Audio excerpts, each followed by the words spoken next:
Welcome to the Ask Phil Skinny podcast with a guest. I'm proud to present Nancy Griffin, founder of Woman, Worth, and Wellness.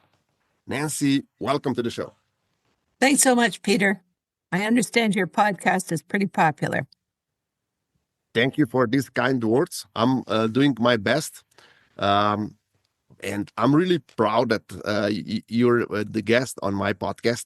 And today I would like to discuss as much as possible about your work and how you see midlife crisis, how you manage to come out of midlife crisis on top and be better off than when starting, and what would you recommend for women, and where you see how they should handle it, how they should handle their, let's say, wealth, their money, and how they should handle their wellness or even health. Uh, just before the show, we talked about how every one of us expects of our ladies to take care of our health, to be nurse, if not a doctor, to be to know everything about medicine, to help us when we feel down, and the whole family depends on their knowledge.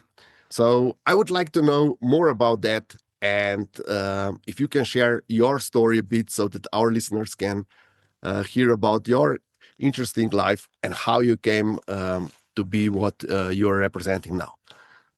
Peter, if I can answer your question completely, I will be ready to publish a book because that question has got. Anyway, I think I will start by saying at any given point in time, we have to be grateful that we're alive because that in itself is a privilege. We see what in the world is going on, and not everybody gets to live, and not everybody gets to live as well as we do, not by any means. And so I really, when I was a wealth advisor, I started to focus on health as well because we take our health for granted. We get up in the morning, we head out, and everything is tickety-boo. We go, go, go, doing our to-dos, until something stops us in our tracks. And it could be all sorts of different things, but that's why I really, really focus on your health first. How healthy are you? How great do you feel? What is your mindset in terms of paying attention to your health, number one, before we even get to wealth? Now, when we talk about midlife, and always add on the crisis, it's never just midlife by itself, it's midlife crisis. And so that kind of means, well, now that I'm getting older, it's like, I don't think I want to get older. Like nobody wants to get older, but guess what? There isn't a thing you can do about it except embrace it, make the most of it, and really get on with it. And I mentioned to you that the worst time for me was turning 39, because when I was 39, that means you're going to be 40. And if you're 40 as a woman, you're heading into menopause. And it's like, what the heck is that all about? So that wasn't pleasant. And actually, I was working at Procter & Gamble in Canada. And I realized that if I worked at Procter & Gamble for my whole life, I would have been there for, I think it was 45 years. And so you meet people after you've retired and they say, "Oh, Nancy, love to meet you. What have you done with your life?" And I would have said, "I work for Procter & Gamble." So all these things were going on in my mind. It was just a big swirl about, am I happy being where I am? What else would I like to do? If that's what I would like to do, how do I move on from this? It was a really, really, really soul-searching time. Anyway, I got beyond. I left Procter & Gamble. I ran politically and then was a community leader for 3 or 4 years. But I also mentioned to you that the best time was when I turned 50, because 39 to 50, and of course my 40s were all about reinventing, rediscovering, redirecting. And so by the time I was 50, I was in my new reality. And I mentioned to you that when I turned 50, I was really happy. I was really ready to celebrate. And dancing around, my daughter said, "Are you okay? Why are you so happy?" And I said, "Because I'm 50. Not everybody has the privilege of getting to 50. And, it's just a great moment in time. 50 years is a long period of time. But I was I was also acknowledging that it's a milestone. It wasn't like I would turn 50 and I've got 6 months to live. Turn 50 and keep on going. And that's exactly what I've done. So, those moments are just moments when you pause and reflect, have a big, big, big conversation with yourself in terms of where am I at? What do I want? What's my purpose? What's the thing that brings me the greatest joy? Like the airplane scenario when they tell you to put the oxygen on yourself. Okay, you've got the oxygen. Now what? Now what are you going to do to make the most of the fact that you're alive and to make the most of finding a way to help others be the best they can be and with a ripple effect, hopefully, so that the world is a better place for many. Okay, I have a couple of questions. Your story is so amazing. First, if it's not too personal, have you ever used a coach, a mentor, or a therapist to help you out of your midlife crisis? Oh, yes. I became a participant in a program called the Strategic Coach. And I was in Toronto at the time. They're in Vancouver. You may know of them in Vancouver. I think they're in LA. They're also in London, England. And that is a great program. Every quarter you meet with another group of entrepreneurs. And it does become quite spiritual and philosophical to a certain extent, but you're also running a business. So you want to scale that business. So there's a lot of numbers as well. But the one thing that the program emphasizes to the max is that everybody has unique ability. And what is your unique ability? And that is exactly one of the ways that the whole women worth and wellness came to the forefront. And once you define what your unique ability is and what you're working on, immediately they tell you to put a trademark on it. Like put a trademark, which is wonderful because you do a trademark, you put a stake in the ground. And now you've got a brand to bring forward and advance. Amazing. Now, I would like to talk about one cliche and one that I believe will become cliche very soon.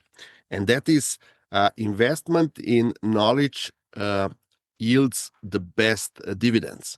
That was a cliche for, let's say, in the 80s and in the 90s. Um, would you agree that in today and in the future, this will be true for investment in our health and well-being? Exactly. And we all know that AI is looming, and we've all got different understandings of what it is and different attitudes towards what it is. I was on a podcast yesterday, and this AI expert said AI is now your partner. It is no longer a tool. And there's quite a difference between the two. It isn't like you can choose to use AI or not. AI is your partner. And so AI as a partnership in your health and your wealth and your whole total well-being is going to be incredible. It's a little scary, but over history, there have been many scary moments in time. And really, we can't turn the clock back. So it's up to us if we want to keep on advancing as well as we possibly can to choose AI as a partner.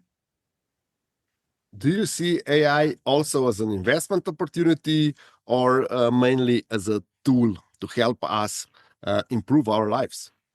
Both, Mhm. both, definitely both. The community that I live in is very small. It's kind of like the Hamptons out of New York. It's called the County, and it's an agricultural gem. We've got over 90 wineries here, and of course, lots of good food to go with it. And it's about 2.5 hours from Toronto, 2.5 hours from Ottawa, and about 3 or 4 from Montreal. So it's in a really sweet spot to bring a lot of terrific people in, and a lot of terrific people have arrived here. What I'm hoping to lead is an AI community event that will bring in, Evan Solomon is our new minister for AI, bring him in. Our member of parliament was a journalist for 35 years. That's one of the areas that's going to be affected the most. But a week ago, I went to a top of the line dairy operation, and you see all the things that are going on in their world. So AI will be a partner for us all. Is just understanding how that will happen and what it will be and making sure that we're not making the wrong choices. Because the same way there's a lot of goodness that's going to come from this, proceed with caution. Okay. So I will push in my direction again. Do you believe that AI will help us and next generation handle midlife crisis better? Will, will we Definitely. will we have more feedback? Will we have um, better advice than we now have with all the therapists and coaches and community? Definitely. Definitely. And I really like your approach of as we go along, we learn more about ourselves. I think there will be great ways that we'll learn more about ourselves. And going back to your question about health, if you put your finger on the same way we have passwords now with our unique, if you put that on and then out comes your health scenario. Mhm. This is what you've got going for you. These are risks that you should be concerned about. I think it's going to be amazing. Amazing.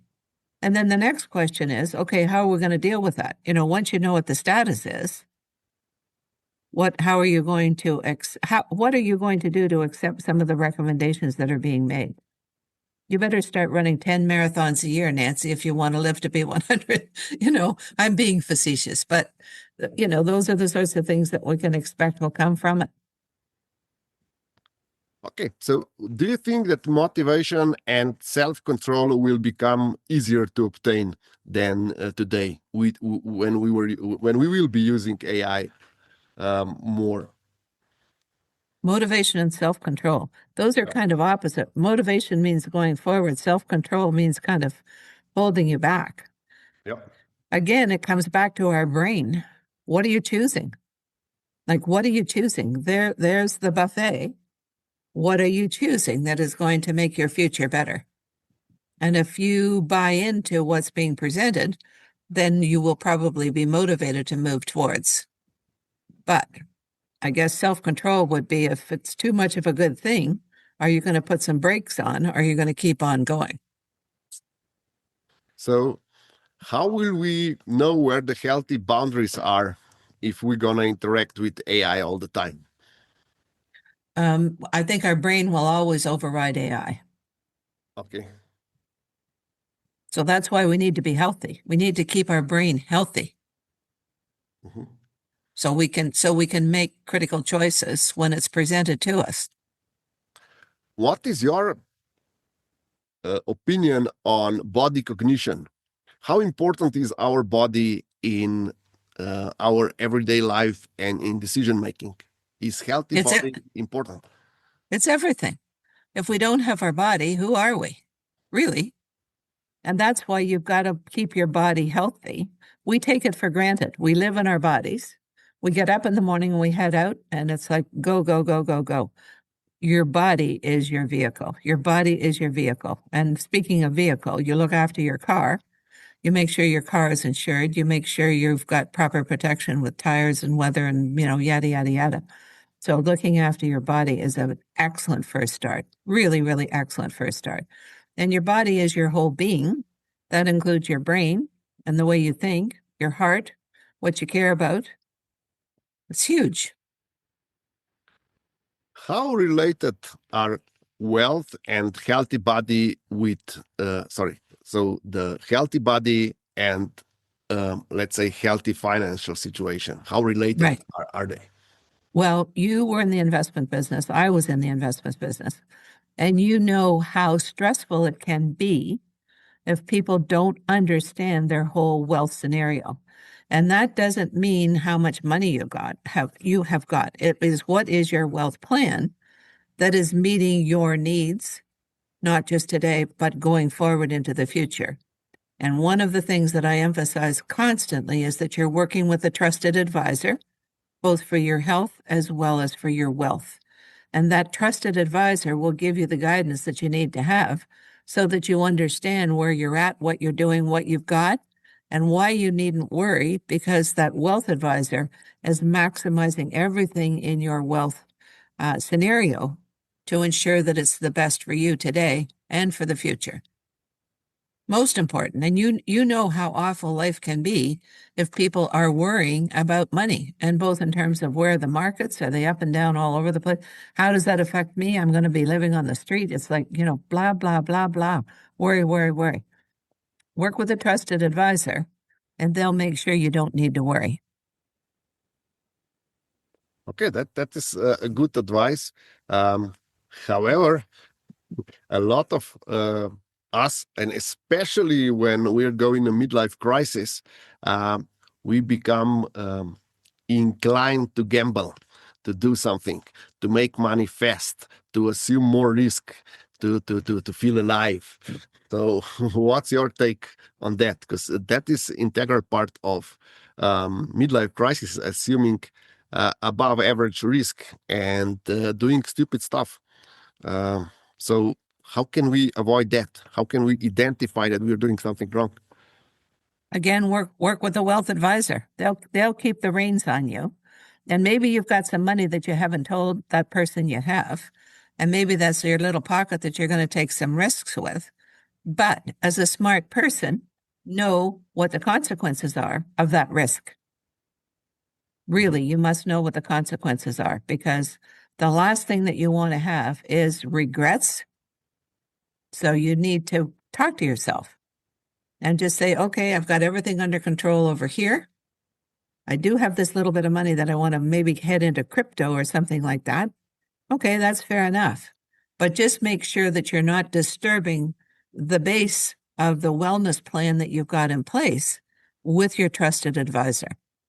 And quite frankly, you might even want to declare the fact that you're taking some risks, because maybe this wealth advisor has got something that they can recommend that gives you that taste for risk without risking way too much. Mhm.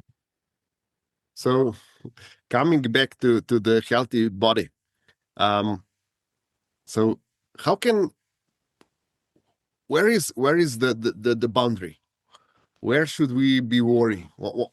How do we know that we are not quite there yet? Of course, we understand that we are not as fit as fitness models, but where would you say that it's the healthy boundary? What should we take care? What is where you see the people? When should we start worrying that we are not, as you said, that we are not maintaining our vehicle? Well, I think it comes from when we're kids. Obviously, our parents want us to be healthy, and they gave us a lot of advice and encouragement to be healthy. Like, eat your breakfast. How do you expect to blah blah blah? So you pay attention to a lot of that basic advice that you have. We're not stupid people. We know that we need to exercise and eat properly. If we're going to be drinking alcohol all the time and eating the wrong stuff all the time, I mean, we're smart enough to know that that's going to have some derogatory com uh, effects on our health. So, being that smart person, find a way to be even smarter.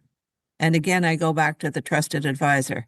Have a trusted health related advisor who's guiding you with your health. Now, you can still do all sorts of crazy things, but at the end of the day, that person's going to have a read on how well you're doing. You know what it's like, Peter, when you start a new relationship with a wealth advisor.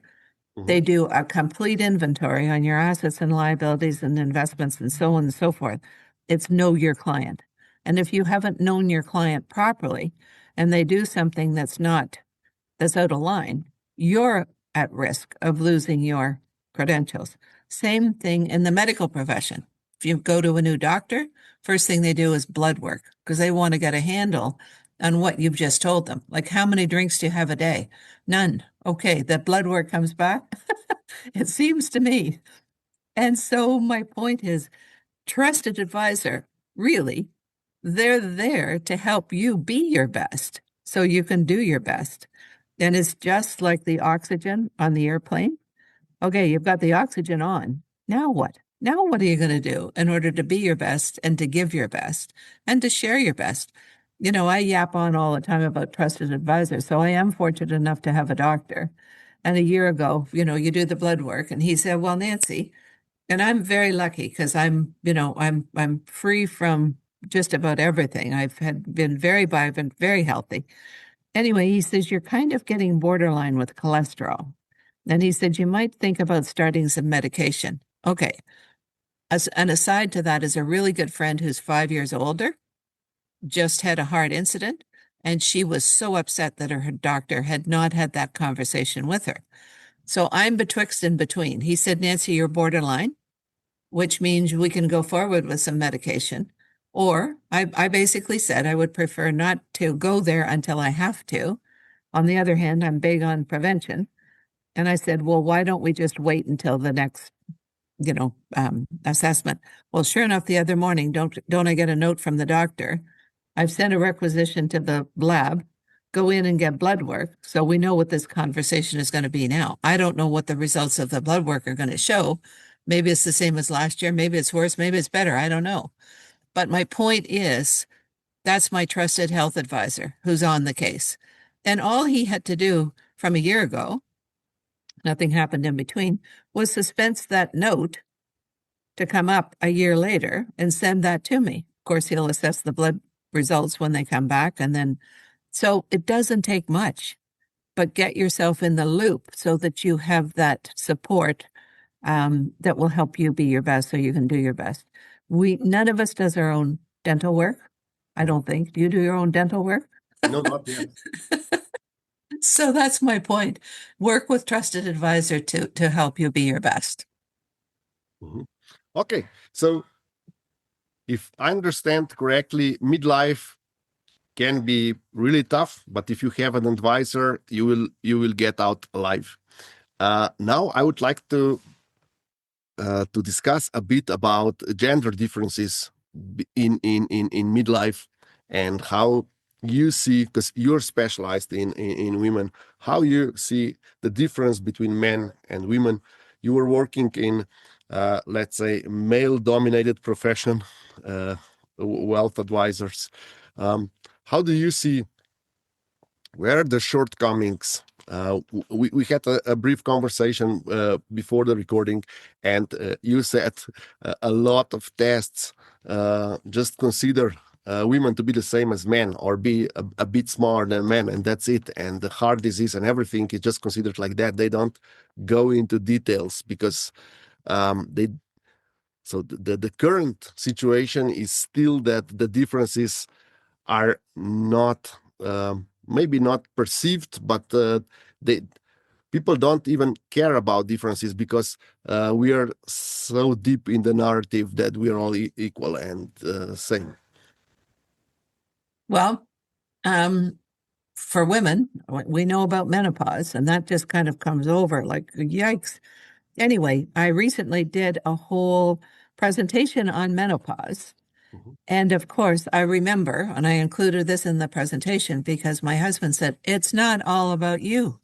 Men have andropause. Men go through similar psychological challenges about midlife. And I said, okay, well, let's lower the microscope. So we did andropause, menopause. Andropause definitely is a huge reality because it's a loss of testosterone and that hormonal effect. But for women, it is a whole lot more. It really is a whole lot more. Um, I'll leave it at that. We don't need to go off on that whole tangent because it's huge. I'm currently working with Sinai Women's Health in Toronto. They've come up with a fabulous campaign called Hot and Bothered.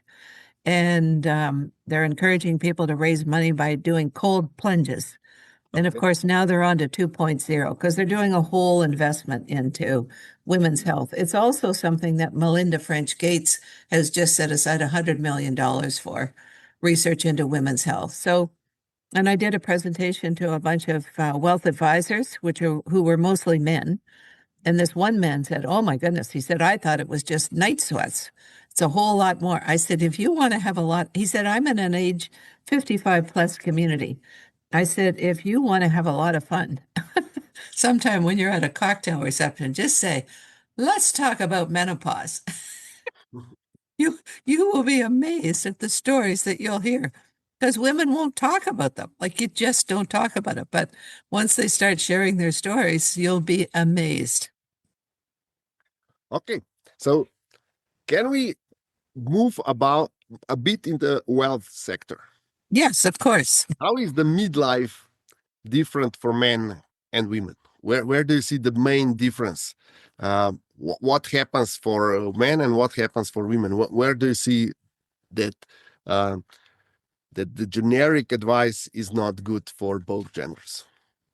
Well, I think men, 50, midlife, from a career standpoint, I think that's when it kind of is, it's a it's a plus or a minus. Like how well am I doing? And how much more do I want? And am I teed up for all those good things in the corporation in which I'm currently employed?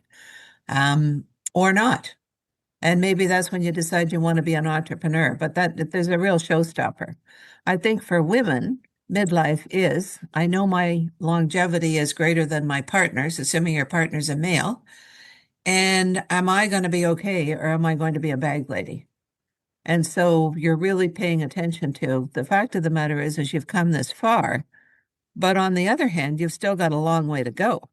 And do I have enough money that is going to support the lifestyle that I want going forward?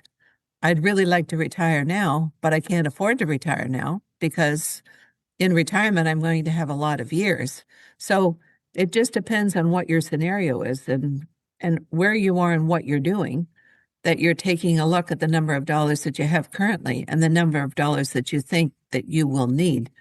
If you decide that you want to retire 10 years from now and you've got a really, really rich retirement plan in place, meaning the activities that you want to pursue, will I have enough money to support all of that? If I won't, what do I need to start doing now to do my best to be able to achieve that goal? So lots and lots and lots of different things going on. And again, going back to the wealth advisor, if that person is helping you prepare for retirement, which could be 10 years from now, that person will be asking you a lot of those questions. What are you looking forward to in retirement?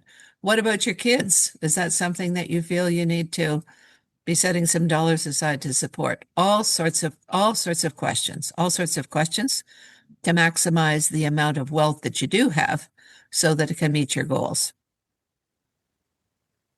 Okay, so there is a distinct difference between genders, Right. and as you said, the biggest one is that statistically, women will live much longer, and that is why they need to plan differently.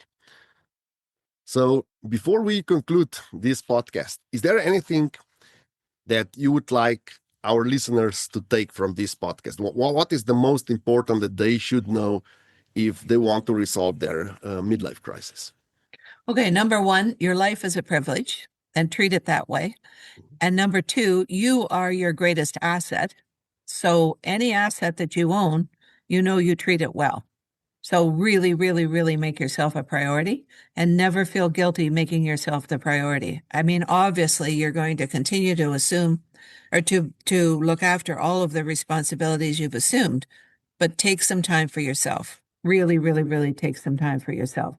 And to repeat myself, make sure you've got trusted advisors for your health and your wealth and live your life and love your life. Know that you're worthy of having the best life possible. The worth in women, worth and wellness both pertains to net worth and self worth, but it also pertains to you are worthy. That's amazing. Thank you for these insights. Before we finish, just where can our listeners see your work? Where can they get in touch? If they send me an email, they'll go into our database and it's Nancy at womenworthwellness.com. Nancy at womenworthwellness.com. And once you're in our database, then you'll hear what we're up to. We're on all the social media, so you can check us out on there. But this fall, we're coming up with some new offerings, so you may not want to miss out on them. So send us an email and ask me any question you want. I'm a 24/7 kind of person. If I didn't get you before I went to bed, I'll get you when I wake up in the morning. And but it's been a pleasure, Peter. You're doing really, really good work and focusing on midlife, not always the crisis. Sometimes it can be just a fabulous moment in time so that you can celebrate your life and love your life and live your life. Nancy, thank you. Thank you again for all these insights. You're welcome. Thank you.